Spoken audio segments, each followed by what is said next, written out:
Hello दोस्तों, आप सब लोग कैसे हैं। Welcome to my channel biology ज्ञान एंड ट्रिक्स। जैसे कि दोस्तों मैंने आपको पिछली क्लास में बताया था कि हम आज क्या करेंगे, very important topic generation and conduction of nerve impulse. आज हम ये करने वाले हैं, ठीक है। और दोस्तों आपको एक चीज़ बता दूं कि इस चैप्टर में 4 इंपॉर्टेंट टॉपिक है। फर्स्ट जो हम करने वाले हैं आपका आज generation and conduction of nerve impulse, ठीक है।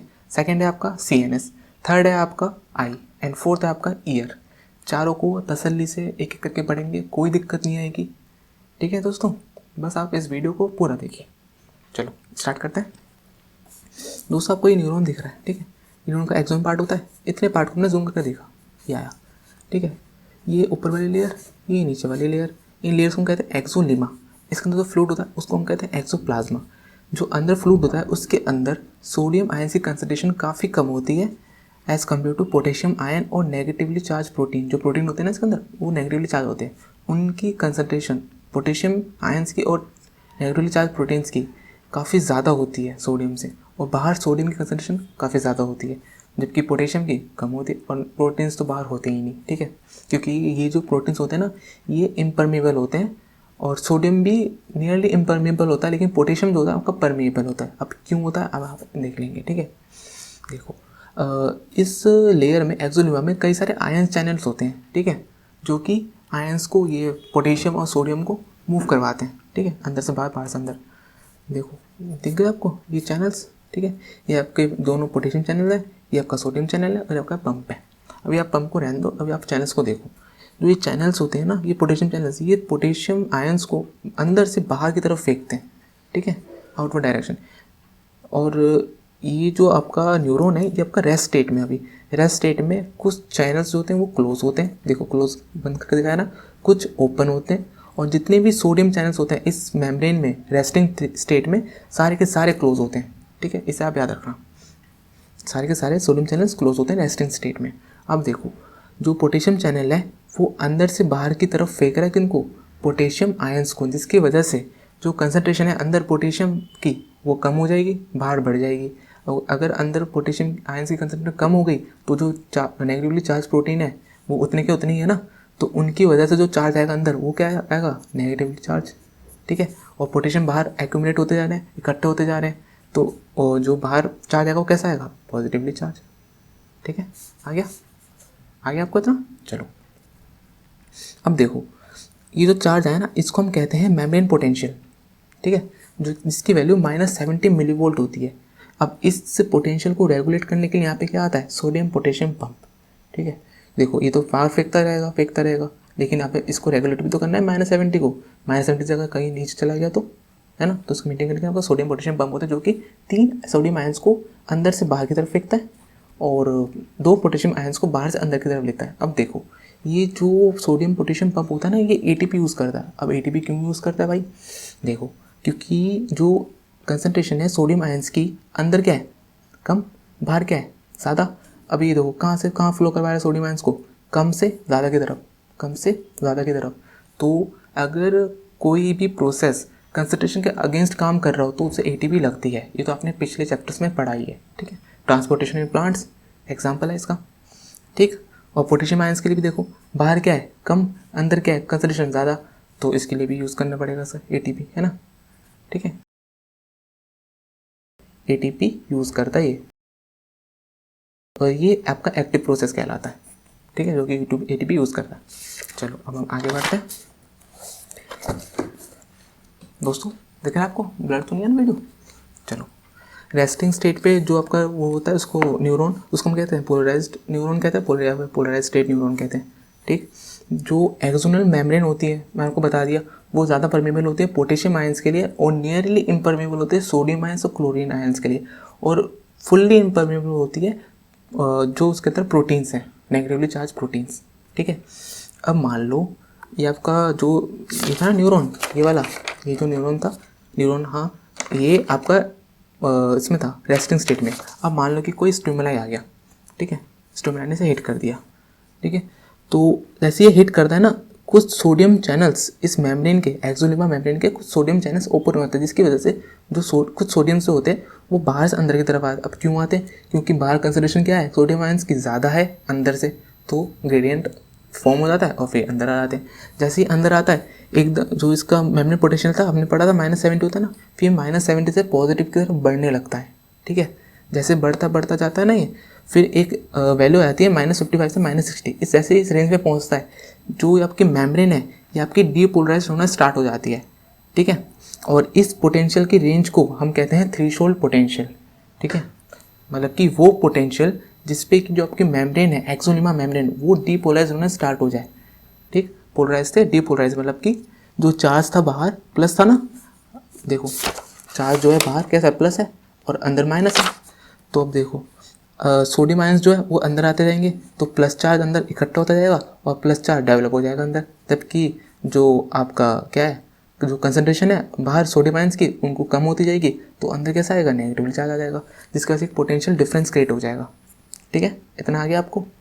अब देखो मैंने इस न्यूरॉन के इतने हिस्से को मैंने 2 एरिया में डिवाइड किया, एरिया 1 एरिया 2, इन दोनों को ध्यान देना। ठीक है, अब देखो इतने एरिया में स्टिमुलाई आया, इतना एरिया क्या हो गया डीपोलराइज्ड, क्योंकि इतना एरिया का जो पोटेंशियल था वो इस रेंज के अबव हो गया। ठीक, और हाँ आपको एक और बता दूँ, एक और चीज़ बता दूँ कि जो ये रेंज है ना, जैसे ये -55 -60 पहुँचता है तो जितने भी सोडियम चैनल्स होते हैं एक्सोनिमा मेम्ब्रेन में वो सारे के सारे ओपन हो जाते हैं। जैसे ही ओपन हो जाएंगे फिर रैपिड इन्फ्लक्स होगा सोडियम आयंस का मेम्ब्रेन के अंदर, जिसकी वजह से जो पोटेंशियल है वो एकदम से पीक की तरफ उठेगा, पॉजिटिव की तरफ बढ़ना स्टार्ट हो जाएगा। इसको हम कहते हैं स्पाइक पोटेंशियल, जिसकी वैल्यू कितनी होती है, तो इसको हम कहते हैं स्पाइक पोटेंशियल, जिसकी वैल्यू 20 मिलीवोल्ट से 30 मिलीवोल्ट होती है। ठीक है, ये वैल्यू आप याद रखना क्योंकि नीट में पूछ लिया जाता है। ठीक, और जो स्पाइक पोटेंशियल होता है ना कभी कभार +50 या +60 तक पहुंच जाता है, ये रेयर होता है। ठीक है, चलो ये तो याद मत रखना, लेकिन ये याद रखना। ठीक है, 20 से 30 मिलीवोल्ट स्पाइक पोटेंशियल की वैल्यू होती है और थ्रेशोल्ड पोटेंशियल की वैल्यू -55 से -60 होती है। चलो हम टॉपिक में वापस आते हैं। ये एरिया 1 है, ये एरिया 2 है। जैसे चार्ज देखो अब बाहर प्लस था अंदर नेगेटिव था, चार्ज क्या हो गया रिवर्स हो गया, इसको हम कहते हैं डीपोलराइज्ड स्टेट। जो एरिया 1 है वो आपका क्या हो गया डीपोलराइज्ड हो गया। ठीक, अब जो ये प्लस चार्ज है, ये प्लस चार्ज जो है ना ये आगे की तरफ फ्लो करेगा। अब क्यों करेगा, क्योंकि देखो ये -70 मिलीवोल्ट है, यहाँ पे प्लस की तरफ बढ़ा, ये जो पोटेंशियल होगा ये प्लस की तरफ होगा ना, +10 मान लो +20 मान लो। ठीक है, तो ये हमने पढ़ा है कि जो पोटेंशियल डिफरेंस होता है वो हाई से लो की तरफ जाता है। ये हाई होगा यहाँ पे लो होगा, तो ये जो आपका प्लस चार्ज है यहाँ अंदर प्लस चार्ज जो होता है अंदर यहाँ से यहाँ फ्लो हो जाएंगे एरिया 1 से एरिया 2 में, जबकि जो ऊपर वाले प्लस चार्ज है वो एरिया 2 से एरिया 1 में फ्लो हो जाएंगे। ठीक है, एरो दिखा दिया मैंने आपको। अब ये क्यों हुआ, क्योंकि सोडियम आयंस का इनटेक हुआ। अब वो क्यों हुआ, क्योंकि वहाँ पे स्टिमुलाई आया था जिसकी वजह से सोडियम चैनल्स क्या हो गए थे ओपन हो गए थे। ठीक है दोस्तों, इतना आपको आ गया। चलो अब हम आगे बढ़ते हैं। दोस्तों इस टॉपिक को ढंग से समझ लेना, क्योंकि अगर आपको एक भी अगर कंसेप्ट नहीं आता ना तो पूरा का पूरा टॉपिक बेकार हो जाता है। ठीक है, अगर आपको नहीं आया तो आप वीडियो को शुरुआत से देख सकते हैं, वीडियो तो है ही आपके पास, है ना। चलो अब हम आते हैं इस वाले पोर्शन पे।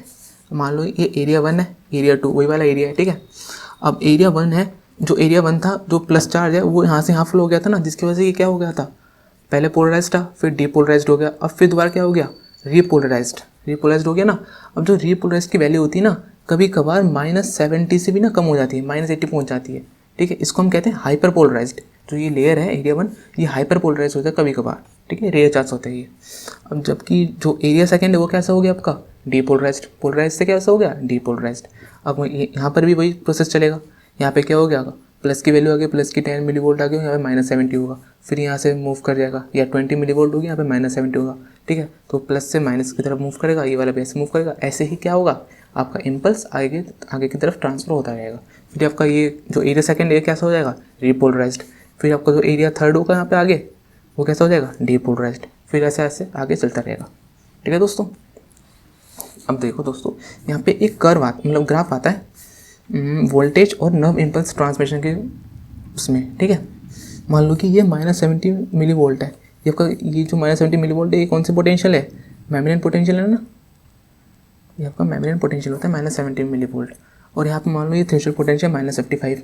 अब मान लो जैसे स्टिमुलाई आया, स्टिमुलाई आने की वजह से सोडियम चैनल्स ओपन हो गए थे ना, अभी हमने देखा एक ओपन हुआ जिसकी वजह से जो -70 की वैल्यू ये प्लस की तरफ शिफ्ट होने लगी थी, -70 फिर -60 ऐसे शिफ्ट होने लगी थी। तो फिर थ्रेशोल्ड पोटेंशियल आ गया था एकदम से हमें बढ़ा। जैसे थ्रेशोल्ड पोटेंशियल आ गया यहाँ उस मेम्ब्रेन के सारे सोडियम चैनल्स क्या होंगे, ओपन हो गए होंगे, जिसकी वजह से रैपिड इन्फ्लक्स हुआ होगा सोडियम आयंस का। फिर जो पोटेंशियल जो आया होगा एकदम से पीक की तरफ चढ़ा होगा, देखो आ गया। सो क्या कहते हैं स्पाइक पोटेंशियल, जो कि मैंने अभी पढ़ा यहाँ पे देखो, स्पाइक पोटेंशियल जिसकी वैल्यू 20 मिलीवोल्ट 30 मिलीवोल्ट होती है, ठीक है। स्पाइक पोटेंशियल आया। अब देखो यहाँ पे जो मेम्ब्रेन थी, मान लो एरिया 1 था, वो कैसा हो गया था, डीपोलराइज्ड हो गया था। फिर वो कैसा होगा, वापस से रीपोलराइज्ड होना स्टार्ट होगा ना। फिर देखो पोटेंशियल धीरे धीरे कम होता गया। फिर यहाँ पे रुक नहीं पाएगा पोटेंशियल जो है -70। अभी यहाँ पे मैंने आपको बताया ना, कभी को यहाँ पे -80 हो जाता है, -70 से भी कम हो जाता है, ठीक है। वो यहाँ पे कम हो जाता है, कम हो के फिर अपने आप को मेंटेन कर लेता है। अब मेंटेन कौन करवाएगा ऐसे बताओ, ये सोडियम पोटेशियम पंप मेंटेन करवाएगा ऐसे, ठीक है। और इस स्टेट को जो ये -80 हुआ था, इतना पोर्शन जो -70 से -80 हुआ था ना, इतना पोर्शन हम क्या कहते हैं, हाइपर पोलराइज्ड। बताया था मैंने आपको अभी ऊपर, ठीक है दोस्तों। ये ग्राफ इंपॉर्टेंट है, इसे ज़रूर करिएगा। बाकी मैं आपको डिस्क्रिप्शन में लिंक दे दूंगा, उसमें आपका ग्राफ भी होगा, तो आप वहाँ से डाउनलोड कर सकते हैं। और हाँ दोस्तों, एक और चीज़ बता दूँ, जो ये सोडियम चैनल्स होते हैं ना, ये काफ़ी कम सेकेंड्स के लिए ओपन होते हैं, ठीक है। 0.5 मिली सेकेंड्स के लिए, सोच रहे हो कितना कम है। 0.5 × 10⁻³ सेकेंड्स। अब मैं लगाऊँ 0.0005 कितना होगा, हाँ 0.005 सेकेंड्स के लिए। सोचो इतने कम सेकेंड्स के लिए सोडियम चैनल्स ओपन होते हैं, मतलब कि कितना फास्ट रैपिड वो होगा, जो सोडियम आयंस होते हैं कितना फास्ट अंदर आए होंगे, ठीक है। और कितनी तेज़ी से जो पोटेंशियल है वो एकदम से बढ़ा होगा -70 से प्लस की तरफ। इसे 11th वाले बच्चे याद मत करना, नीट वाला ज़रूर कर लेना इसे, ठीक है। क्योंकि हमारे बुक में डेटा तो नहीं है, लेकिन ये लिखा हुआ है कि जो सोडियम चैनल्स होते हैं वो काफ़ी कम टाइम के लिए ओपन होते हैं, ठीक है दोस्तों। चलो आगे बढ़ते हैं। चलो ये तो ख़त्म हो गया इसमें, आपको दिखाता हूँ दूसरा रजिस्टर कहाँ है भाई। अच्छा ये देखो दोस्तों, अब देखो दोस्तों, हमने ये पढ़ लिया ना कि यहाँ पे जो वो था सिग्नल, यहाँ से यहाँ पे आगे कैसे ट्रांसफ़र होता है, हमने ये पढ़ लिया। अब मान लो कि जो सिग्नल है यहाँ से अब यहाँ पे आ गया, एक्सोन के टर्मिनल पे पहुँच गया। अब एक्सोन का टर्मिनल यहाँ पे आ गया होगा। अब एक्सोन के टर्मिनल से दूसरे न्यूरॉन के डेंड्राइट में कैसे पहुँचता है, अभी हम ये देखते हैं, ठीक है। वही लिखा मैंने, transmission of impulse between 2 neuron बाया साइनेप्टिक क्लेफ्ट। ये गैप होता है, अभी आप सीख जाओगे, मतलब समझ जाओगे कौन सा गैप होता है ये। मान लो कि एक्सोन है, एक्सोन का टर्मिनल है, और ये एक्सोन टर्मिनल का वो है साइनेप्टिक नोब है। इसके अंदर ना कई सारे वेसल्स होते हैं, जिसको हम साइनेप्टिक वेसल्स कहते हैं, जिसके अंदर न्यूरोट्रांसमीटर फिल होता है, ठीक है। जैसे ही यहाँ पे आपका स्टिमुलाई आ गया, स्टिमुलाई ने यहाँ पे आके हिट किया, तो जो वेसिकल्स होते हैं ना, ये अंदर की तरफ से बाहर, मतलब यहाँ पे शिफ्ट होना, आगे की तरफ शिफ्ट होते हैं, मतलब मूव होना स्टार्ट हो जाते हैं, ठीक है। जैसे ही मूव होते हैं, यहाँ पे कुछ जो वेसिकल्स होते हैं, मतलब सारे वेसिकल्स जो होते हैं वो फ्यूज़ हो जाते हैं इसके प्लाज्मा मेम्ब्रेन से, और जो न्यूरोट्रांसमीटर होता है इनके अंदर वो रिलीज हो जाता है एक गैप के अंदर, जिसको हम कहते हैं साइनेप्टिक क्लेफ्ट, ठीक है दोस्तों। अब देखो दोस्तों, हमने यहाँ पे कैसा इम्पल्स पढ़ा था, प्लस माइनस वो पोटेंशियल डिफरेंस इलेक्ट्रिकल पढ़ा था ना। अब देखो कैसा हो गया, ये केमिकल में कन्वर्ट हो गया, मतलब कि जो एक्सोन होता है, एक्सोन से एक्सोन टर्मिनल तक जो इम्पल्स होती है वो इलेक्ट्रिकल फॉर्म में होती है। फिर एक्सोन टर्मिनल से दूसरे न्यूरॉन के डेंड्राइट्स तक जो इम्पल्स आगे मूव करती हैं वो केमिकल की फॉर्म में करती हैं, ठीक है। हमारी बॉडी में ज़्यादातर यही होता है, मैंने आपको पिछली क्लास में बताया था। अगर आपने वो वीडियो नहीं देखी है तो आई बटन पे लिंक दे दूंगा मैं आपको, वहाँ से आप देख सकते हैं, ठीक है। चलो अब मान लो ये दूसरे न्यूरॉन का ये डेंड्राइट वाला सरफेस है, ठीक है। इसको पर कई सारे रिसेप्टर हैं, देखो ये दिखाया ना मैंने 11 ऐसे करके पेयर, ये आपका रिसेप्टर्स हैं, ठीक है। जो ये रिसेप्टर्स होते हैं ये न्यूरोट्रांसमीटर को क्या करते हैं, रिसीव करते हैं, इनके सिग्नल्स को कैच करते हैं और आगे डेंड्राइट्स को भेज देते हैं। डेंड्राइट्स को भेज देगा, फिर आगे ये आपके नेसल ग्रैन्यूल्स को भेजेगा, नेसल ग्रैन्यूल्स इन्हें वो करेगा, क्या बोलते हैं, प्रोसेस करेगा, प्रोसेस करने के बाद सेल बॉडी को भेजेगा, फिर इसका न्यूक्लियस से जो भी इंफॉर्मेशन है, कैसी इंफॉर्मेशन आगे ट्रांसफर करनी है, तो न्यूक्लियस को मेंटेन करेगा, फिर आगे ट्रांसफर कर देगा, फिर सेल बॉडी आ जाएगी, फिर ये इलेक्ट्रिकल फॉर्म में कन्वर्ट हो जाएगा, ठीक, इतना आ गया। और देखो दोस्तों, ये आपका जो है ना प्री साइनेप्टिक, जो ये देखो जो ये न्यूरॉन है आपका कैसा होगा, पोस्ट साइनेप्टिक होगा, ये वाला आपका कैसा होगा, प्री साइनेप्टिक मेम्ब्रेन, ठीक है। प्री साइनेप्टिक, साइनेप्टिक क्लेफ्ट और पोस्ट साइनेप्टिक मेम्ब्रेन, इन तीनों को हम कहते हैं कॉमन मिला के साइनेप्स, ठीक है। ये पूछ लिया जाता है सीबीएसई के एग्जाम में, ठीक है, कभी कभार पूछता है कि साइनेप्स के वो बताओ कि साइनेप्स में कौन कौन से वो पार्ट आते हैं न्यूरॉन के जब इंफॉर्मेशन का ट्रांसफ़र होता है या फिर ट्रांसमिशन होता है इम्पल्स का, ठीक है। अब देखो दोस्तों, जो ये है ना, ये जो न्यूरो ट्रांसमीटर रिलीज़ हुआ, ये दो टाइप्स के होते हैं, एक्साइटरी और इनिबिटरी। एक्साइटरी मतलब कि इम्पल्स को आगे ट्रांसफ़र तो करेंगे,